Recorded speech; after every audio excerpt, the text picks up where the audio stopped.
Hey guys, Emma10 here with a new video, which is one of my most complicated trick shots.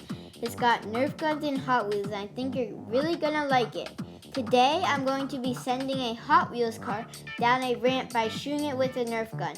So it's going to go down the ramp, it's going to make a jump, and it's going to land on a Hot Wheels launcher, which will catapult a second Hot Wheels car flying into the air. Pretty cool, right? Now, here's the second part. I'm going to reload the Nerf gun, and I'm going to hit that second flying Hot Wheels car with another dart. And I'm going to do this entire trick shot all in less than 3 seconds. Here it goes.